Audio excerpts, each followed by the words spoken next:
I'd been working nights at Carlsbad Caverns for 11 months when things started getting weird. Not that the job was ever exactly normal. You spend enough time 750 feet underground and everything starts feeling a little off. But I'm getting ahead of myself. The shift was simple enough on paper. I came in around 4 in the afternoon, helped with the last tours of the day, guided groups through the big room until sunset. That part was fine.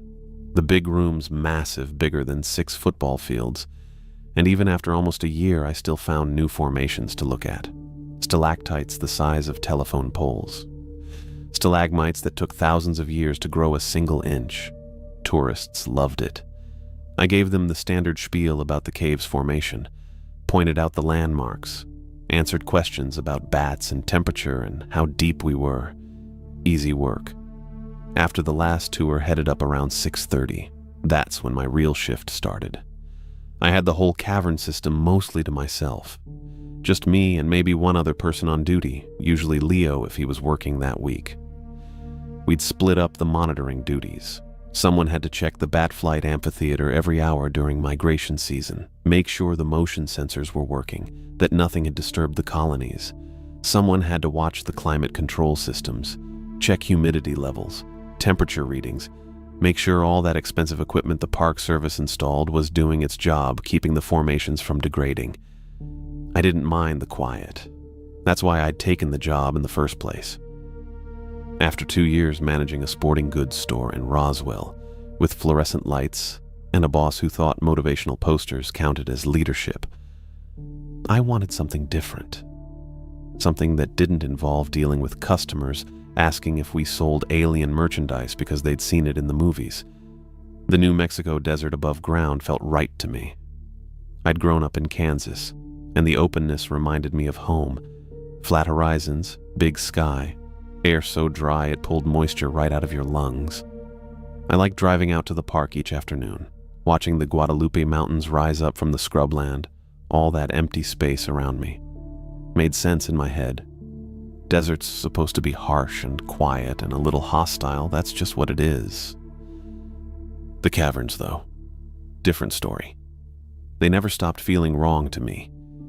Especially after dark, after the last visitors cleared out and the floodlights in the big room dimmed to their overnight setting. The limestone walls had this quality I couldn't quite name. Sometimes I'd be doing my rounds, just walking the paved paths with my headlamp, and I'd get this feeling that the walls were breathing. Not moving exactly, just this sense of rhythm that didn't match my own. I'd stop and listen and hear nothing but water dripping somewhere in the distance, the faint hum of climate control vents. But the feeling didn't go away. I figured it was just the usual cave stuff. Your brain playing tricks because you're underground. I'd read about it during training. Something about the constant temperature and humidity, the darkness, the way sound travels weird in enclosed spaces, messes with your perception. Made sense. I didn't think about it too hard. During my first week on the job, Crystal Cooper called me into her office. She was my supervisor, had been working at Carlsbad for something like 30 years, knew the caverns better than anyone. She had this way of looking at you that made you stand up straighter without realizing it. Gray eyes that didn't blink much. Voice that sounded like she'd spent too many years breathing dry air and not enough time talking. "You're doing fine with the basic procedures," she said.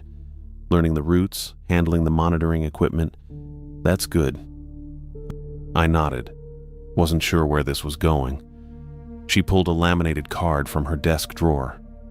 Standard size, like something you'd keep in a wallet. "This is supplemental protocol for overnight staff. 7 procedures. You need to keep this with you during every shift." I took the card. It was heavier than I expected. The lamination was thick, professional. The text was printed in dark blue ink, numbered 1 through 7.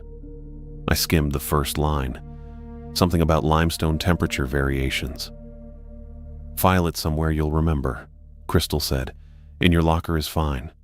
You probably won't need it often, but when you do, you need to follow it exactly. No improvising. Clear?" "Clear," I said.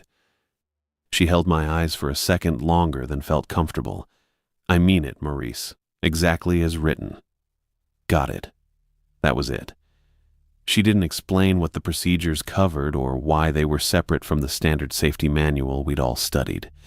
I figured it was some kind of legacy thing.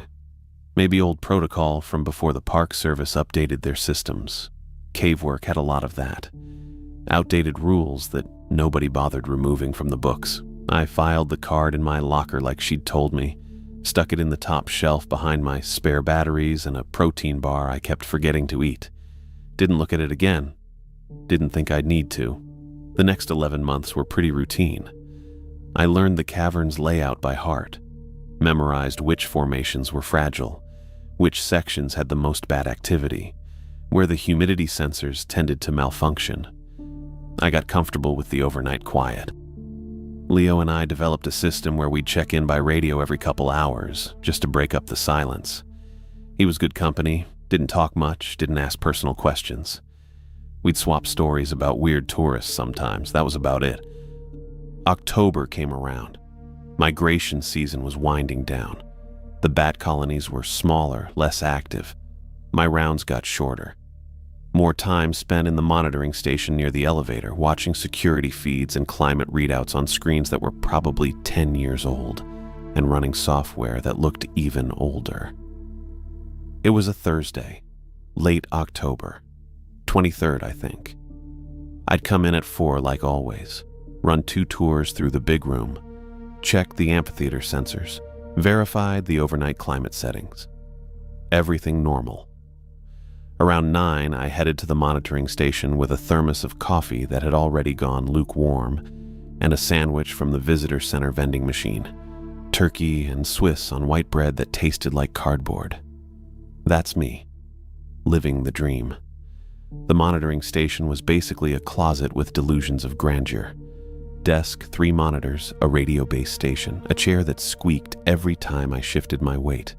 1 monitor showed the security camera feeds on rotation, 12 cameras total, cycling every 10 seconds. Another monitor displayed climate data and real-time graphs that I'd learned to read but still found pretty boring. The third was supposed to be for maintenance logs, but I mostly used it to check my email when the park's Wi-Fi decided to cooperate. I was halfway through my sandwich when I noticed the elevator indicator light. We had 1 main elevator that ran from the visitor center down to the cavern level. Big industrial thing, could fit 30 people if they squeezed. During the day, it ran constantly, bringing tour groups down and back up. At night, it was supposed to stay parked at the surface level unless someone called it. There was a secondary service elevator that went down to the underground lunchroom at 750 feet, but that one required a key card. Staff only. The indicator light showed the service elevator at 750. Down position. That bugged me a little. I was the only person on shift in the caverns. Leo had called in sick that afternoon. I hadn't used the service elevator all night. Hadn't even been near that section. I pulled up the security camera feed for the lunchroom level. Took me a second to find the right camera in the rotation. Camera 9. There. The elevator car sat empty. Doors wide open, interior lights flickering, not flickering random. That's what got me. The pattern was too regular. On, off, 3 beats, pause, 3 beats, pause, over and over. I watched it for maybe 30 seconds, just sat there with my sandwich in one hand, staring at the monitor. The elevator didn't move. The lights kept flickering. 3 beats, pause, 3 beats, pause. Weird, but not impossible. Electrical short, maybe. Or a sensor malfunction telling the elevator someone had called it when nobody had. Equipment breaks down. Happens all the time in caves. The moisture gets into everything eventually. But the pattern bothered me. Too deliberate, too steady. I set down my sandwich and kept watching. I set the sandwich down and grabbed the radio. Crystal's home number was programmed into the base station. Emergency contacts only. I'd never used it before. Probably nobody had used it in years except for actual emergencies, which I guess this qualified as. Flickering elevator lights in a deliberate pattern with nobody down here but me, and the door standing open when it should have been closed.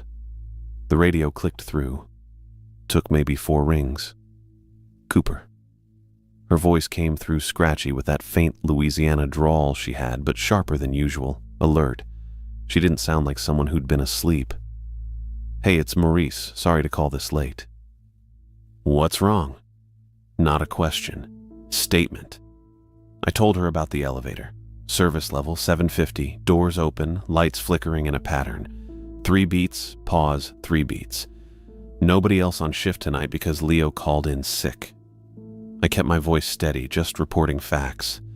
Silence on the other end. Long enough, I thought maybe the connection dropped. "Crystal?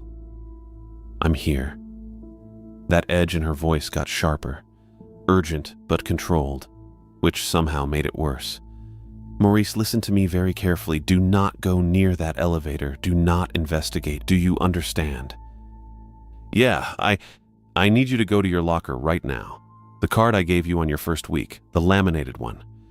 Do you still have it?" I thought about the top shelf. Spare batteries, protein bar that was probably stale by now, the card shoved behind both. "Yeah, it's in my locker." "Get it." Her voice carried weight I'd never heard before. Not panic. Worse than panic. The kind of certainty that comes from experience you don't want. "Retrieve it immediately and read every single word before you do anything else.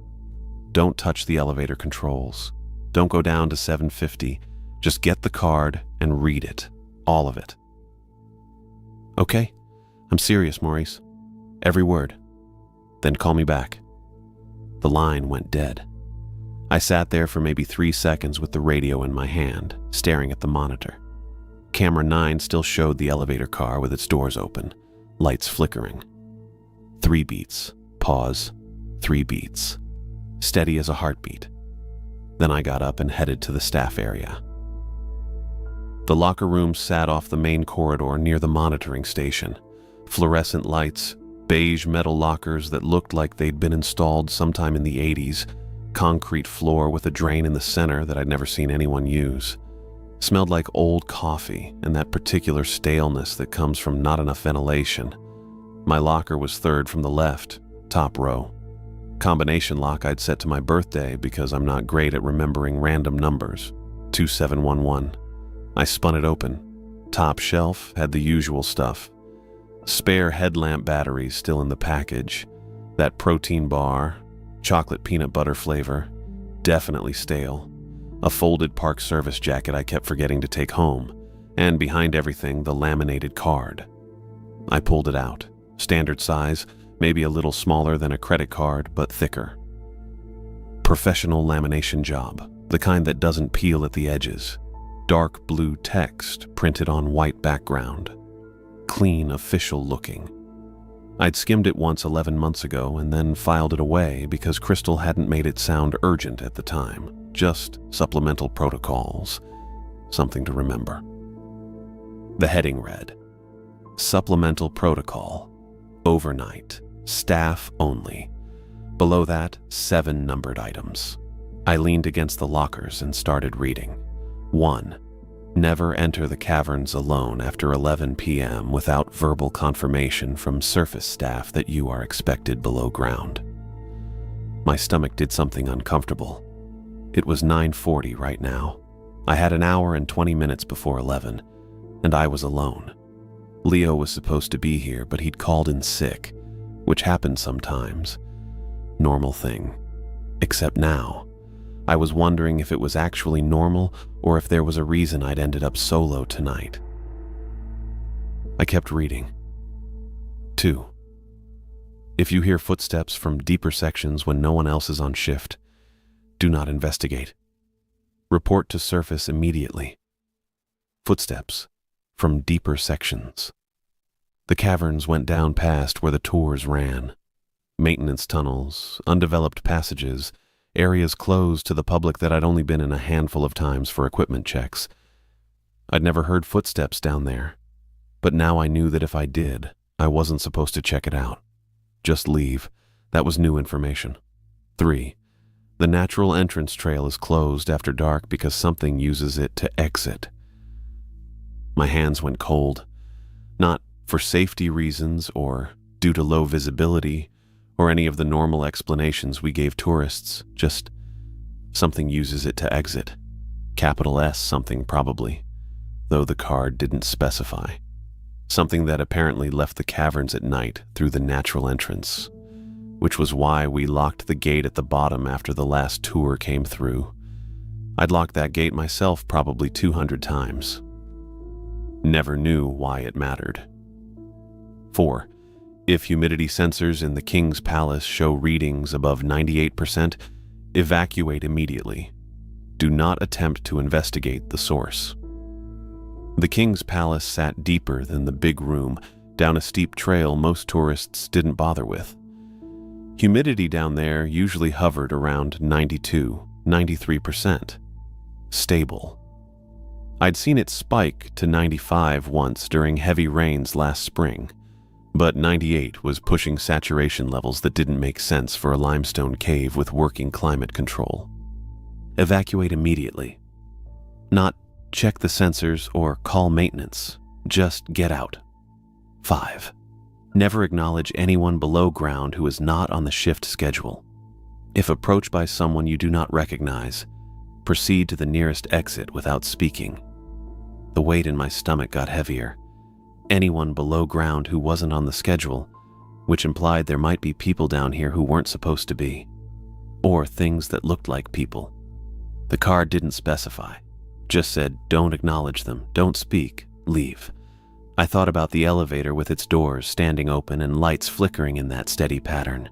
3 beats, pause, 3 beats. 6. The sound of dripping water is normal. Dripping water that stops when you listen for it is not. If you notice this phenomenon, leave the area immediately. Dripping water that stops when you listen. I'd heard that. Not often, but a few times over the past 11 months. I'd chalked it up to acoustics, the way sound traveled weird in caves, how you could hear something from one angle and lose it from another. Apparently that wasn't what it was. Apparently when the dripping stopped because you were listening, you were supposed to run. 7. If you find fresh footprints in closed areas, photograph them for records but do not follow. Mark the location and report immediately to your supervisor. Fresh footprints in areas that were closed, areas nobody should be walking through. I read all 7 rules again, slower this time. Each one made my stomach tighter. Not because they were complicated or hard to understand. Because they were specific. Too specific. The kind of specific that comes from experience, from trial and error, from figuring out what works when bad things happen. Crystal had given me this card 11 months ago, told me to keep it with me, to follow the procedures exactly when I needed them. She hadn't explained what they covered or why they mattered, just handed them over with that long eye contact and the repeated instruction. Follow them exactly, no improvising. I'd filed the card away and forgotten about it. For 11 months I'd been working overnight shifts in these caverns, alone or with Leo, walking through sections where something apparently left footprints, where dripping water stopped when you listened, where people who weren't on the schedule might approach you. For 11 months I'd been working alongside something I didn't know about, and now I was standing in a locker room at 9:40-something at night, alone, with an elevator flickering on level 750 in a pattern that felt wrong, and Crystal's voice on the radio carrying an edge I'd never heard before. I folded the card and put it in my shirt pocket. Then I grabbed my radio and headed back to the monitoring station. The weight of it sat in my pocket the whole way. Small piece of laminated paper, 7 rules, everything I should have known from the beginning. I called Crystal back from the monitoring station, told her I'd read the card, all 7 rules, twice. She said she was coming in and to stay exactly where I was. Don't go near the elevator. Don't investigate anything. Just wait. So I waited. Watched camera 9 on rotation. Every 12 seconds it cycled back around. Elevator still there. Doors still open. Lights still flickering in that 3-beat pattern. I counted it out a few times. 3 beats. Pause. 3 beats. Pause. Too steady to be random, too deliberate to be a short. I didn't touch my sandwich again. Just sat there with lukewarm coffee and that card in my shirt pocket, feeling the laminated edge through the fabric every time I shifted in the squeaky chair. Crystal arrived 40 minutes later. I heard the main elevator descend first, the mechanical hum carrying through the cavern system in a way that sound doesn't normally travel. Then footsteps. 2 sets. Crystal came around the corner first, still in her off-duty khakis and Park Service fleece, hair pulled back tight. Behind her was Leo Aguilar. That surprised me. Leo had called in sick that afternoon. Sounded pretty rough on the phone too, all congested and tired. Now he looked fine. A little out of breath maybe, but fine. He wore his usual geological survey vest with about 15 pockets, wire-rimmed glasses, and carried a canvas bag over one shoulder that clinked when he walked. I didn't ask about the sick day. Figured it was part of whatever this whole situation was. "Show me the feed," Crystal said. I pulled up camera 9. She watched for maybe 20 seconds, arms crossed, face completely neutral. Leo stood behind her, glasses reflecting the monitor glow, watching the same flickering pattern I'd been staring at for the past 40 minutes. "That's not a malfunction," Leo said. His voice had a slight Texas border accent, slow and methodical. "Equipment doesn't fail in patterns." "I know," Crystal said. She turned to me. Those gray eyes didn't blink much. "You read all 7 protocols?" "Twice." "Good." She glanced at Leo, then back to me. "Maurice, Leo's going to explain some background. You're going to listen. Don't interrupt, don't ask questions yet. Just listen. Understand?" I nodded. Leo set his bag down on the desk. The clinking sound was glass on glass. Bottles, maybe. He pulled out the spare chair from against the wall, the one without the squeak, and sat down facing me. Crystal stayed standing. "The caverns go deeper than the public tours," Leo said. "A lot deeper. We've got the big room at 750 feet, King's Palace around 830, some smaller sections that push down to maybe 900. That's what's on the maps. That's what tourists see." He paused, making sure I was following. I was. In the 70s, the Park Service funded a full geological survey, wanted to map everything, find all the passages, document the whole system, standard stuff. They brought in a team from the USGS, 5 people, geologists, spelunkers, the works, professional crew. Leo took off his glasses and cleaned them on his shirt, put them back on.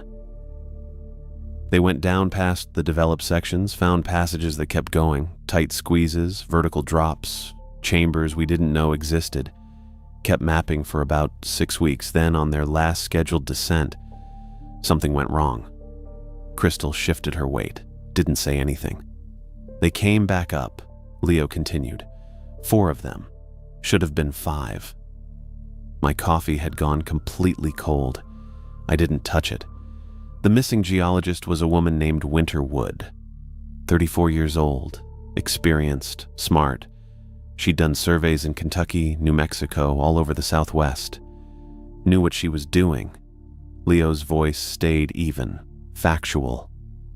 The other 4 team members said she'd been right behind them in a passage called the Devil's Spring.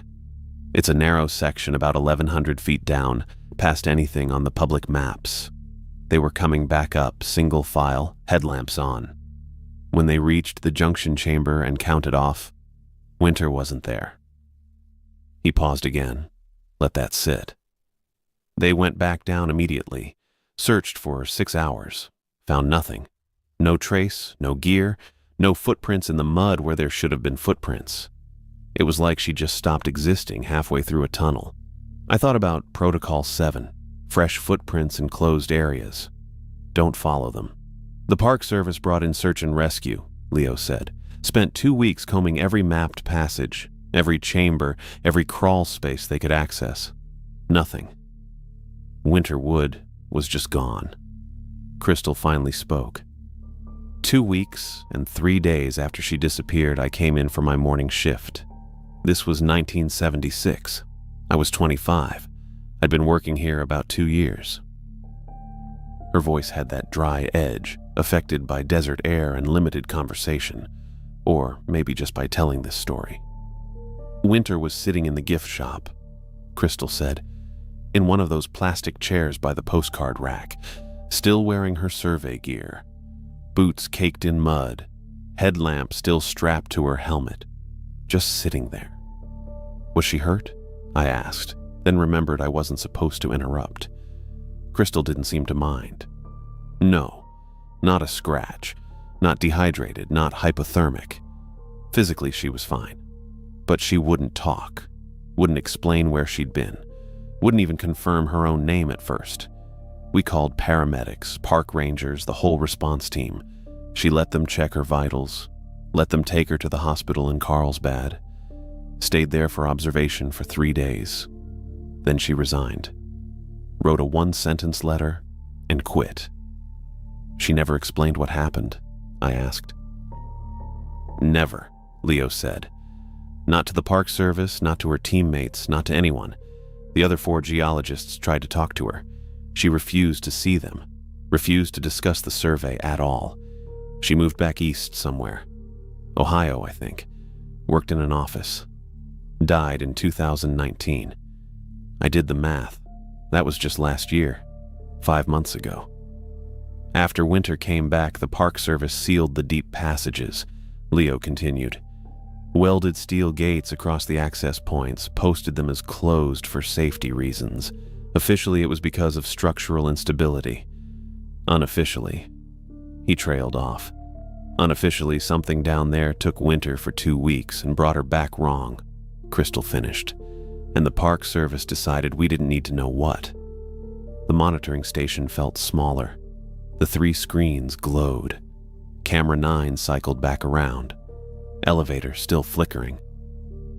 The protocols you read, Crystal said, those were written after Winter. Started as informal guidelines, things the overnight staff noticed and passed down. Got formalized in the 90s when I became supervisor. They're based on experience. Real events. Things that happened to real people working real shifts. Protocol 2. Footsteps from deeper sections when no one else is on shift. Protocol 5. Never acknowledge anyone below ground who isn't on the shift schedule. I touched the card in my pocket through my shirt. The elevator, I said. You said something called it? Leo nodded. The service elevator doesn't run on a normal call system. It requires a key card, physical contact. You swipe the card, you press the button, the car moves. There's no remote access, no wireless system, no way to call it from below without being physically at a call station. How many call stations are there? 3. Surface level, lunchroom level at 750, and maintenance access at 900. And nobody's down there. Nobody living, Crystal said. That hung in the air for a second. The climate control vents hummed. Water dripped somewhere distant. Something at one of those stations called the elevator, Leo said. Swiped a card, pressed a button, called the car down. Then got in or didn't. We don't know. But the doors are open and the lights are signaling. Signaling what? We don't know that either, Crystal said. But it's not random. 3 beats, pause, 3 beats. That's communication. That's intention. I looked at the monitor. 3 beats, pause, 3 beats. What do we do? I asked. Crystal and Leo exchanged a look, some kind of unspoken conversation I wasn't part of. We go down, Crystal said. Natural entrance trail. There's a junction about 300 feet in that connects to a service passage. We can access the deep sections from there without using the elevator. Why would we do that? It came out more direct than I meant. Because if something called the elevator, it's moving, Leo said. And if it's moving, we need to know where it's going. He stood up, shouldered his canvas bag. The bottles clinked again. I caught a glimpse inside when he adjusted the strap. Salt. Mason jars full of salt. Maybe 6 of them. Crystal checked her watch. It's 10:38. We've got time before the shift change threshold. Maurice, grab your gear. Headlamp, radio, water. We're going down. I stood up. The chair squeaked one last time. Stay close, Crystal said. Don't wander off. Don't investigate anything on your own. If we tell you to run, you run. Understand? Yeah. Say it back. Stay close. Don't wander. Run if you tell me to. Good. We headed for the natural entrance trail. The natural entrance is the original way into the caverns. Before they built the elevator in the 50s, everyone walked down. It's a paved switchback trail that descends about 750 feet over the course of 1.25 miles, steep in places, railings on both sides. During the day, it's a popular route, people taking their time, stopping for photos at the Bat Cave and Devil's Den formations. Protocol 3 said it's closed after dark because something uses it to exit. We were going in, not out. I figured that was different. Or maybe I just hoped it was. Crystal led, Leo followed. I took up the rear. We all had headlamps. Mine was a Petzl Tika, pretty standard, bright enough for normal cave work. The beams cut through darkness that felt thicker than usual, heavier, like the air had weight. I'd walked the natural entrance probably 100 times during training and tour shifts. I knew every turn, every formation, every spot where the ceiling dropped low or the path narrowed, but I'd never walked it at night. Never walked it after the floodlights went off, and the tourist sounds faded, and the cavern settled into whatever it became when nobody was watching. It felt different. The limestone walls pressed in closer than I remembered. Our footsteps echoed wrong, bouncing back with a delay that didn't match the space. My headlamp beam didn't reach as far as it should have. It hit the darkness about 10 feet out and just stopped, like the darkness was solid. Nobody talked. Crystal set the pace, steady and deliberate. Leo's breathing stayed even behind her. I focused on putting one foot in front of the other, following the light from Leo's headlamp, not thinking too hard about Protocol 3 or winter wood or elevators that moved on their own. We passed the Batcave entrance. Empty this time of year, migration season winding down. The opening gaped black and still. Then we passed Devil's Den, a formation that looked vaguely like a face if you squinted. Tourist favorite. I'd explained it probably 200 times. Natural limestone erosion, mineral deposits, pareidolia making us see patterns that aren't there. In the beam of my headlamp, it looked like it was watching us. I kept walking. The trail curved down, steeper now, the railings cold under my hand when I steadied myself on a rough patch. Crystal didn't touch the railings. Neither did Leo, just me. We descended maybe another 100 feet. My ears popped from the pressure change. The temperature dropped. Always 56 degrees in the caverns, that's what I told tourists. Constant year-round. Bring a jacket. It felt colder than 56. Then I noticed the sound, or the lack of it. Caves are never truly silent. There's always something, water dripping, air moving through passages, bats shifting in their roosts, the hum of climate control equipment, your own breathing, your heartbeat, something. But as we went deeper down the natural entrance trail, all of that faded. The dripping stopped, the air went still. Even our footsteps seemed to muffle, the echoes dying before they should have. Protocol 6. Dripping water that stops when you listen for it. Except I wasn't listening for it. It just stopped. I could hear my heartbeat. That was it. Just my pulse, thudding in my ears, echoing off the limestone walls in a way that made it sound like it was coming from outside my body, behind me, below me. Ahead in the darkness past Crystal's headlamp. Thud. Thud. Thud. I stopped walking. Crystal and Leo kept going for a few steps, then noticed and turned back. What? Crystal's voice sounded muffled, distant, even though she was maybe 10 feet away. "The sound," I said. "It's gone." "I know," she said. "All of it. I know."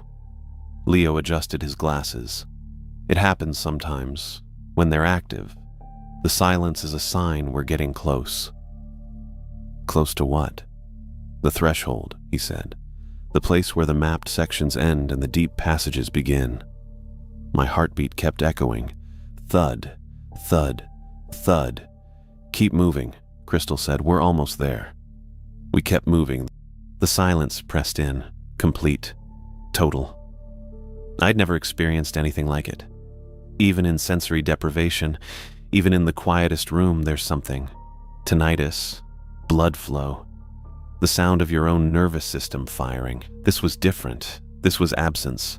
A void where sound should have been. I could hear my heartbeat echoing off the walls. Just that, nothing else. The big room opened up around us, and my headlamp beam just stopped mattering. That's the thing about the big room. Even with all the floodlights dimmed to overnight settings, it's too big to actually see the edges. 6 football fields. That's what I told tourists every single day for 11 months. Tonight it felt bigger. Crystal stopped at the threshold where the trail levels out. I nearly walked into her back. Leo moved to her right side, and I stayed left, the 3 of us standing there with our headlamps cutting 3 separate cones of light that didn't reach anything useful. The temperature was wrong. Should have been 56 degrees constant. I could see my breath. "Humidity check," Crystal said. Her voice came out flat and quiet, like she was trying not to wake something up. Leo pulled a handheld sensor from his canvas bag. It wasn't Park Service equipment, looked older with a cracked yellow plastic case and a dial display instead of digital readout. He held it up and waited. The dial climbed. 97.3, he said. "Still climbing." I knew what that meant. Protocol 4. Humidity above 98%. Evacuate immediately without investigating. We were 0.7 away from that threshold. "How fast is it climbing?" Crystal asked. Leo watched the dial. "Steady. Maybe 0.1 every 30 seconds. I did the math.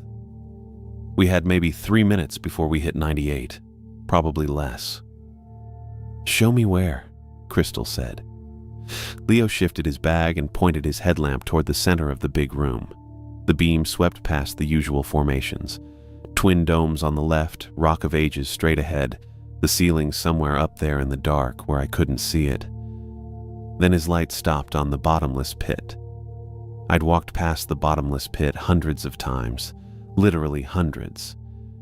It's a formation near the center of the big room, roped off with velvet tourist barriers during the day, about 12 feet across and deep enough that when I dropped a rock down it on my second week, I never heard it hit bottom. The name's not official, but that's what everyone calls it. On tours, I usually told people it was at least 100 feet deep, possibly connecting to unmapped passages below. Gave them the standard line about respecting barriers and not throwing anything down there because we don't know what's at the bottom. Tonight I could see what was at the bottom. Something pale filled the pit almost to the rim. Glistening. That's the only word that fit. It looked wet, but not liquid. More like something organic. Something that belonged inside a body instead of outside. The color was wrong too. Not white, not gray. Somewhere between the two with an undertone that made me think of things that never see sunlight. And it was moving, rising and falling, slow and steady, like breathing but bigger. I watched it for maybe 5 seconds before I realized the rhythm matched my heartbeat exactly. Rise when my heartbeat, fall in the space between. Rise, fall, perfectly synchronized. "Don't," Crystal said. But I was already walking toward it. I don't know why. Probably the same reason you touch a bruise to see if it still hurts. I needed to know if what I was seeing was real, or if 11 months of overnight shifts had finally broken something in my head. The velvet barriers were still there, posts and rope forming a neat square around the pit's edge. I stopped about 3 feet away. My headlamp beam hit the surface of whatever was filling the pit and just stopped, didn't penetrate at all.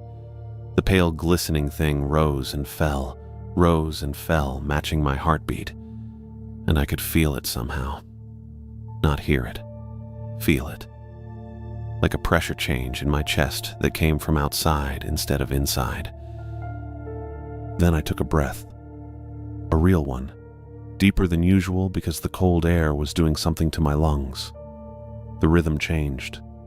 Now it matched my breathing. Rose when I inhaled, fell when I exhaled. Perfectly synchronized again, but to a different pattern, a different part of me. I held my breath for maybe 3 seconds to test it.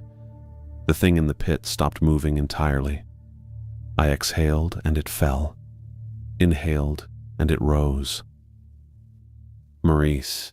Crystal's hand closed around my upper arm and pulled, not gentle. She yanked me back hard enough that I stumbled and had to catch my balance. I turned to look at her. Her face was different. Not scared exactly, but something close to it. Something I hadn't seen on her before in 11 months of working under her supervision. "Original survey team," she said. 1976.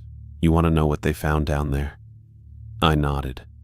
My heart was doing something weird, beating too fast and too hard, and I could still see the pale thing in my peripheral vision rising and falling with my breathing. Crystal kept her hand on my arm.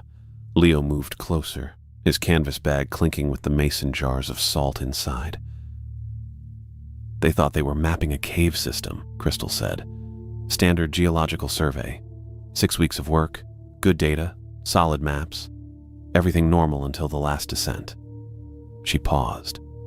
I waited. They found chambers that didn't make sense. Passages shaped wrong for water erosion, formations that looked carved instead of grown. And in the deepest section they reached about 1,300 feet down. They found a space that was warm. "Warm," I repeated. 87 degrees, Leo said, in a cave system that should be constant at 56. Crystal's grip on my arm tightened slightly. They took samples, ran tests, tried to figure out what could generate heat that deep. Then Winter noticed the walls. "What about them?" "They were moving," Crystal said. "Not like an earthquake, slow, rhythmic, expanding and contracting like breathing," I finished. She nodded. "Like breathing.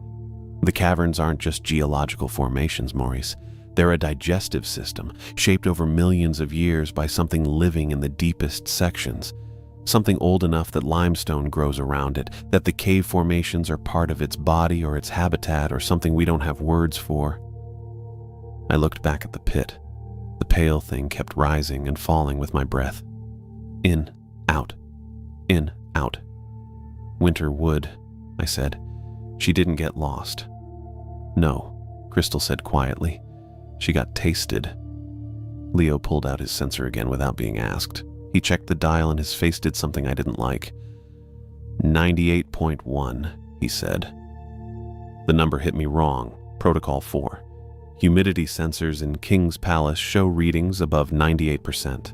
Evacuate immediately without investigating. We weren't in King's Palace. We were in the big room. But 98.1 was past the threshold. We'd crossed it. I'd crossed it. My breath came faster, and the thing in the pit rose and fell faster to match. Crystal's voice cut through the wet air. "We're evacuating. Now." I turned toward the trail we'd just descended. Took maybe 2 steps back before I stopped.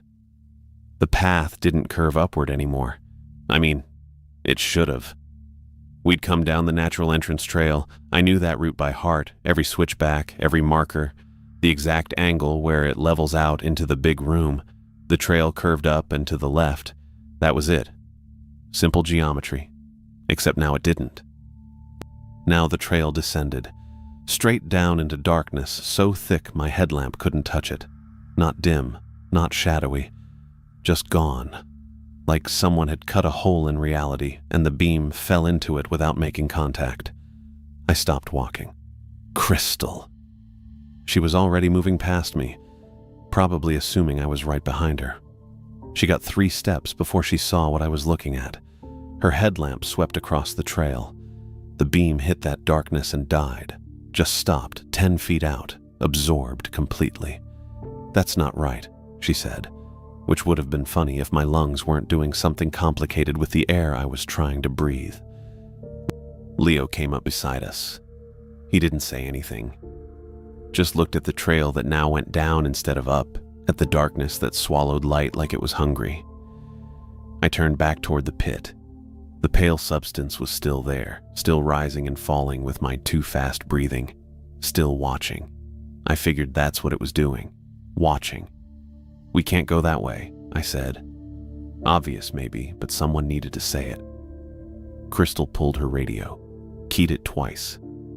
Static came back but wrong, choppy and wet sounding, with something underneath that might have been breathing.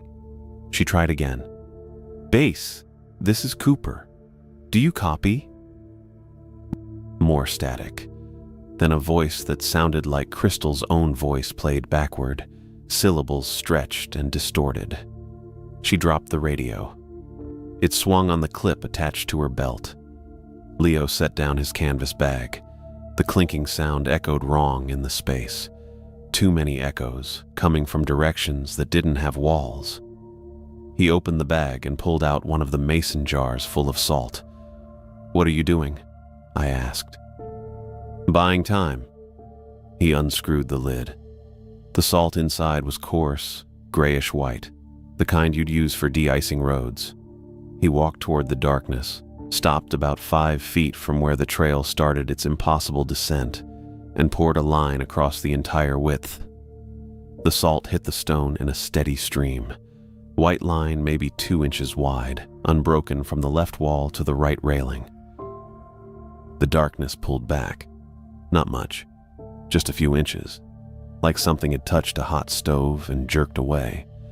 And for maybe 3 seconds, I could see the trail the way it should be, curving up and to the left, paved switchbacks, metal railings, the same path we'd walked down 20 minutes ago.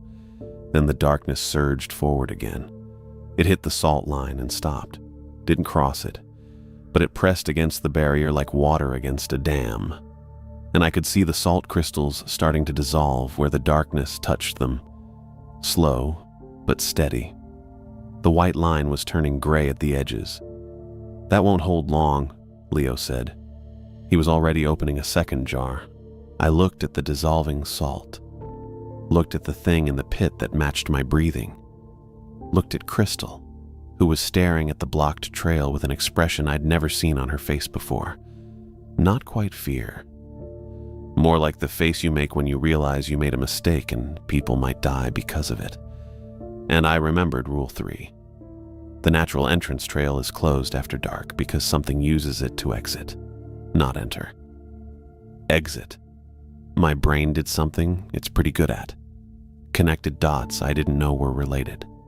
The thing uses the trail to exit, after dark, every night probably, which means it goes somewhere, up, out, to the surface, to feed. That's what Crystal had said, right? The caverns were a digestive system, which meant something was eating. And if the trail was how it left, then right now at 10:40-something p.m. on a Thursday night, whatever lived down in those deep passages wasn't home. It was up there, on the surface, hunting. "We need to go down," I said. Crystal turned to look at me. "What?" "Down, not up." I pointed at the pit, at the pale substance that kept matching my breathing. "That thing's guarding the exit. It's blocking the way out because something else is using it to come back. But if that thing already left, the protocols exist for a reason, Maurice." Crystal's voice had that edge again, the one from the phone call. "We evacuate. That's the procedure. Can't evacuate if the trail's gone." She didn't have an answer for that. Neither did I, really, except the answer I didn't want to say out loud. We were trapped. The elevator was compromised, the trail was blocked, and the humidity was at 98.1% and probably climbing. Leo poured another line of salt, this one parallel to the first, about 3 feet behind it. Insurance, I figured. "What are you saying?" he asked. Didn't look at me. Kept his eyes on the darkness pressing against the first salt line. I tried to organize my thoughts. Hard to do when your heart's doing double time and something's matching the rhythm. Rule 3 says the trail's closed after dark because something uses it to exit, not enter. Exit, which means there's a schedule, right? It leaves at night, goes up, feeds, comes back before dawn, probably. I took a breath. The thing in the pit rose with my inhale. So right now the deep passages are empty. Whatever lives down there is up there, on the surface. Crystal shook her head. You don't know that. I know that thing, I gestured at the pit, is guarding something. I know the trail's blocked. I know we can't stay here because the humidity's past threshold and we're breathing air that's 98% water. Leo straightened up. He looked at me, then at Crystal, then back at the pit. He's right, Leo said. Crystal rounded on him. Don't. About the guard. Leo capped the empty mason jar and set it down. That thing in the pit, it's not the predator, it's the watchdog. I hadn't thought of it that way, but yeah, that's exactly what it was. Something left behind to make sure nobody went deeper while the main entity was gone, and to block the exit so nobody could leave, which meant the thing on the surface was the real problem. Crystal was quiet for maybe 10 seconds. I counted them, watched the salt line dissolve another millimeter, watched my breath steam in air that shouldn't be cold enough for that. If you're wrong, she said finally, we die down there. If we stay here, we die up here. I surprised myself with how steady my voice sounded. The trail's gone. The elevator's compromised. The humidity's past protocol threshold. We've got one option. 2 options, Crystal corrected. We can wait for the thing to come back and try to fight our way past it. Leo made a sound that might have been a laugh. With what? I've got salt and a mag light. I didn't have anything except my headlamp and a radio that picked up backward voices. Crystal probably had a pocket knife, maybe. Standard park service gear. Nothing that would fight off something that could block an entire trail with darkness. She knew it too. I could see it in the way her shoulders dropped half an inch. The deep passages, she said. Not a question. Statement. Yeah. Past the sealed gates. If we can get through them. Leo picked up his canvas bag. 4 mason jars of salt left, clinking against each other. Gates were welded shut in '76, but the welds are 40-something years old now. Might be weak spots. Might be, might not be. But we were talking about it, which meant Crystal was considering it, which meant I'd already won the argument, or lost it, depending on how you looked at it. Crystal checked her watch. 10:43. We've got maybe 6 hours before dawn, maybe less. Before it comes back, I said. Before it comes back, she agreed. I looked at the thing in the pit one more time, still rising and falling with my breathing, still pale and wet and wrong, still watching probably. I made myself breathe slower, deeper, steady. The thing matched me, rose and fell like a lung, like it was teaching me something. Crystal walked past me, heading toward the far side of the big room, away from the natural entrance, away from the bottomless pit and the thing inside it, toward the back passages that led to King's Palace, and past that to the sections marked on the old maps, and past those to the sections that weren't marked at all. Leo followed her. I took one more look at the blocked trail, at the darkness eating through the salt line, at the space where the exit should be. Then I followed them both. We were going down. Into passages that shouldn't exist, past gates that were sealed for a reason, into spaces where winter wood got tasted and came back wrong. And somewhere above us, on the surface, something that used the natural entrance trail was hunting in the October night. I kept my headlamp pointed forward, kept walking, tried not to think about what we'd find in the deep sections or what would happen if we were still down there when the predator came home. We went down for 20 minutes, I know it was 20 minutes because I checked my watch at the start, 10:48, and again when we reached the door, 11:08. But the passages we moved through didn't match anything on the maps I'd memorized over 11 months. The King's Palace section should have ended at 830 feet. We kept going. Leo led. He'd stop every 50 feet or so, set down his canvas bag, pull out a jar of salt, and pour a line across the passage behind us, left wall to right wall, unbroken. The salt looked gray under our headlamps instead of white. Leo didn't explain why he was marking our route. Crystal didn't ask. I figured it out after the third line. We were making sure we could find our way back, that the passages wouldn't rearrange themselves while we were down here. The walls changed as we descended. At first, they still looked like normal limestone, the same beige-gray formations I'd seen every shift for almost a year. Stalactites hung from the ceiling in the usual places. Flowstone covered the walls in the standard frozen waterfall patterns. Then we passed some invisible threshold and everything looked wrong. The stalactites grew at angles that didn't follow gravity. Some pointed sideways. A few curved upward. The flowstone had textures that reminded me of something organic, not like frozen water, like skin that had calcified over millions of years. Crystal's headlamp swept across a formation that looked exactly like a rib cage. Huge, maybe 15 feet tall. The ribs curved down from the ceiling and disappeared into the floor. Limestone covered them, but I could see the structure underneath, the spaces between ribs. "Keep moving," Crystal said. We kept moving. The temperature dropped. I could see my breath again. My ears popped twice from pressure changes that shouldn't happen this far down. The caverns were supposed to stay constant, 56 degrees, stable pressure, predictable. These passages felt like we were entering something's body, going deeper into a throat. Leo poured another salt line. His fourth jar was half empty now. The passage narrowed.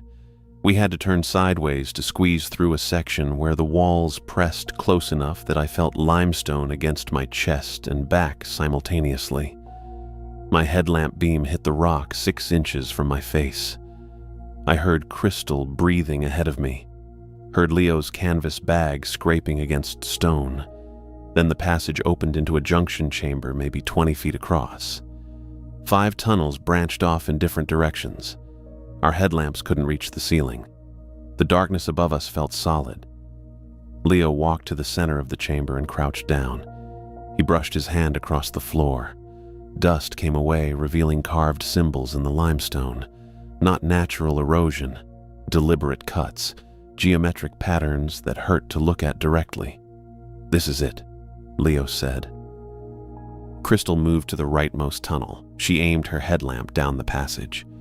The beam died after 10 feet, but I could see something metallic reflecting the light at the edge of visibility. We walked toward it, single file. The tunnel sloped down at maybe 15 degrees. My boots scraped on stone that felt smoother than it should, worn down by something passing through repeatedly over decades, or centuries. The steel door appeared in our headlamp beams. It filled the entire passage, floor to ceiling, wall to wall. Heavy industrial construction, the kind of door you'd see on a bank vault. Dark gray metal with rivets along the edges and a wheel lock mechanism in the center. The 1971 Park Service insignia was welded to the upper right corner, the arrowhead logo with National Park Service text and Department of the Interior underneath. Below the insignia, someone had welded a steel plate with engraved text, "Deep Survey Access, Authorized Personnel Only, Sealed by Order 3/4/76. March 4th, 1976. 3 weeks after Winterwood came back. Leo set down his bag and examined the welds along the door's edges. He ran his fingers across the seams where steel met limestone. "They did a good job," he said, "but 43 years is a long time." Crystal pulled a multi-tool from her belt. Leo produced a pry bar from his bag. I hadn't noticed it before, too focused on the salt jars. They worked together at the bottom right corner where the weld looked thinnest. Metal scraped against metal. The sound echoed wrong in the confined space. I stood back and watched. My job was apparently to be the person who didn't know what he was doing. That's me. The weld cracked after maybe 2 minutes. A gap appeared, just half an inch. Cold air rushed through from the other side. Not the constant 56 degrees, actually cold, maybe 40 degrees. I could smell something underneath the usual cave smell of wet limestone and minerals. Something organic. Decay, but old, ancient. Leo wedged the pry bar deeper. The gap widened to 3 inches, 6 inches. Crystal grabbed the edge of the door and pulled. I moved forward and grabbed it too. The metal was freezing against my palms. We pulled together. The door groaned and shifted. More welds snapped. The gap became a foot wide enough to squeeze through. Leo went first. He turned sideways and slipped through the opening, his canvas bag scraping against the doorframe. His headlamp beam swept across whatever was on the other side. I heard him exhale slowly. "Clear," he said. Crystal went next, then me. The space beyond the door was small, maybe 8 feet by 10 feet, a dead-end chamber carved into the limestone. Not natural formation. The walls were too flat, the corners too precise. Someone had excavated this space deliberately. Along the left wall, steel shelving units held equipment from the 70s. I recognized some of it from old photos. Survey gear, core sample containers, obsolete measuring instruments with analog dials and cracked rubber casings. Everything was covered in a thin layer of limestone dust. On the right wall, someone had bolted a metal desk to the floor. Standard government issue from 40-plus years ago. Gray steel with a single drawer. A folding chair sat in front of it. Papers covered the desk surface. Crystal walked to the desk. Her headlamp illuminated notebook pages, hand-drawn maps, technical diagrams, data tables. Everything was written in blue ink. Neat handwriting, small and precise. I moved closer and read the name at the top of the nearest page. Winterwood, survey log, day 41, 2/12/76. February 12th, 1976. The day before, she disappeared. I picked up the page. The paper felt brittle and cold. Winter's handwriting covered both sides in dense paragraphs with occasional sketches in the margins. I read the first paragraph. The entity responds to biological rhythms, heartbeat, breathing, brain activity. It synchronizes with living organisms that enter its range, which extends approximately 400 vertical feet from its core location at 1,347 feet depth. Synchronization appears to be how it identifies prey. Once synchronized, separation becomes impossible without specific countermeasures. I set that page down and picked up the next one. More technical description. Measurements. Observations about temperature variations and humidity patterns. Then halfway down the second page, containment is possible. Destruction is not. The entity is too old, too integrated with the geological structure.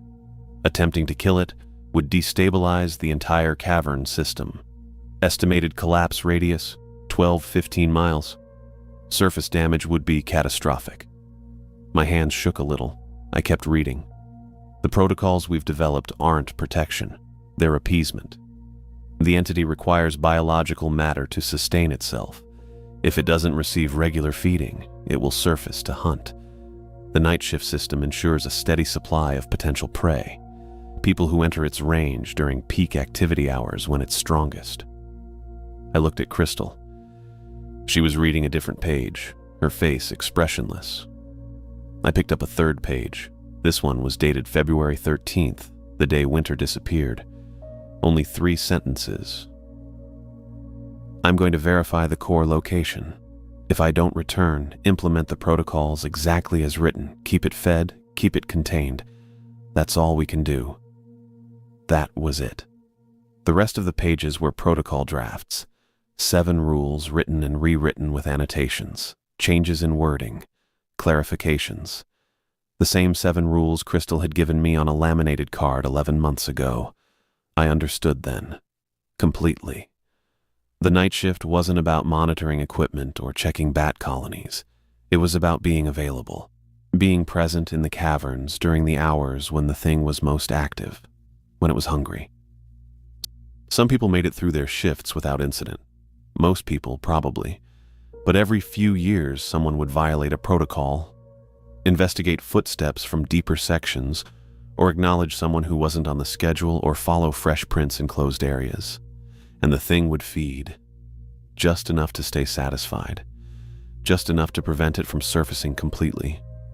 Crystal and Leo had been managing this for decades, hiring people for night shifts, training them, giving them the protocols, hoping they'd follow the rules, knowing that eventually someone wouldn't, knowing that person would disappear into passages that led to 1,347 feet, where something old enough to have limestone growing around it waited in constant 87-degree heat.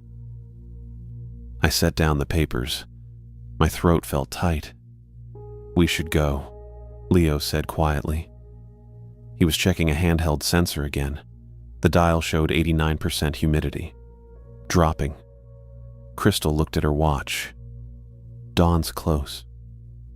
I gathered Winter's pages, maybe 20 sheets total, and folded them carefully. They went into my jacket's inner pocket. Evidence. Or maybe just proof that someone had understood what we were dealing with before it was too late for her. We left through the gap in the door. Leo poured another salt line across the opening before we continued back up. His last jar was almost empty. The return trip took 15 minutes. The passages stayed stable. Leo's salt lines had worked. We followed them back through the junction chamber with the carved symbols, through the narrow section where walls pressed close, past the ribcage formation, through King's Palace, into the big room. The bottomless pit was empty, just a 12-foot wide hole with rope barriers around it. The pale substance was gone. The temperature was 56 degrees again, constant, normal. Our headlamps reached the ceiling and walls properly. Sound traveled the way it was supposed to. The natural entrance trail curved upward correctly, switchbacks and metal railings leading to the surface. We climbed in silence. My legs burned from the ascent. My watch showed 6:32 a.m. when we were halfway up. Gray light filtered down from the entrance above. Real light. Sunrise. We emerged at 6:47. The visitor center parking lot was empty except for Crystal's truck and Leo's sedan. The sky was that pale blue-gray color right after dawn. Cold air hit my face. Actual fresh air that didn't taste like limestone and humidity. I stood at the natural entrance and breathed it for maybe 30 seconds. Just stood there. Leo walked past me toward his car without saying anything. He got in and drove away. The canvas bag sat in his passenger seat. Empty jars. Crystal waited by the visitor center door. She held something in her hand. I walked over. My boots felt heavy. Everything felt heavy. She handed me a laminated card. Same size as the first one. Same professional lamination. Dark blue text on white background. The title read, Supplemental Protocol, Overnight Staff Only, Revised. 12 rules instead of 7. I read each one carefully. Rules 1 through 7 were identical to the original card. The 5 new ones started at number 8. 8. If humidity drops below 90% before dawn, the entity has returned to dormancy. Proceed with standard shift duties. 9. The service elevator may be called by the entity or its proxies. Never investigate without backup and salt lines. 10. Chambers past the 1976 seal are off limits except during containment verification, which occurs every 15 years on February 13th. 11. Winterwood's protocols must be maintained exactly. Deviation results in termination and potential loss of containment. 12. Night shift assignments are permanent. Personnel who reach deep sections cannot be reassigned to day shifts. You are now part of the contract. I read number 12 twice. Crystal's gray eyes didn't blink. You understand? I understood. The protocols weren't guidelines. They were a contract. I just signed it by going down to 1,300 feet and coming back up, by reading Winter's notes, by understanding what lived beneath Carlsbad caverns and why certain people worked overnight shifts. I was part of the feeding system now, permanently. Yeah, I said. I understand. Crystal nodded once. Your shift starts at 4 p.m. Don't be late. She walked to her truck and drove away. I stood in the parking lot holding the new card. 12 rules. The sun rose higher and turned the sky from gray to blue. Somewhere below me, at 1,347 feet, something old settled back into dormancy. Fed enough to wait another night. I put the card in my wallet, right behind my driver's license. That's where it still is.